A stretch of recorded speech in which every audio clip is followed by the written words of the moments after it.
തൃപ്രയാർ ക്ഷേത്രത്തിലെ നാലമ്പല തീർത്ഥാടനത്തോടനുബന്ധിച്ച് വാടാനപ്പള്ളി ബ്ലോക്ക് കുടുംബാരോഗ്യ കേന്ദ്രത്തിന്റെയും നാട്ടിക ഗ്രാമപഞ്ചായത്തിന്റെയും ആഭിമുഖ്യത്തിൽ പരിശോധന നടത്തി.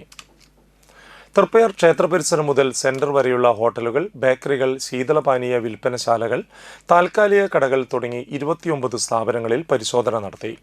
ശുചിത്വ സൗകര്യങ്ങളുടെ പോരായ്മ, മാലിന്യ സംസ്കരണ സൗകര്യങ്ങളുടെ അഭാവം, ഇന്ത്യൻ പുകയില നിയന്ത്രണ നിയമം 2003 പാലിക്കാത്ത സ്ഥാപനങ്ങൾ, ഹെൽത്ത് കാർഡ് ഇല്ലാത്ത സ്ഥാപനങ്ങൾ തുടങ്ങി 7 സ്ഥാപനങ്ങൾക്ക് പൊതുജനാരോഗ്യ നിയമം 2023 പ്രകാരം മുന്നറിയിപ്പ് നോട്ടീസ് നൽകി.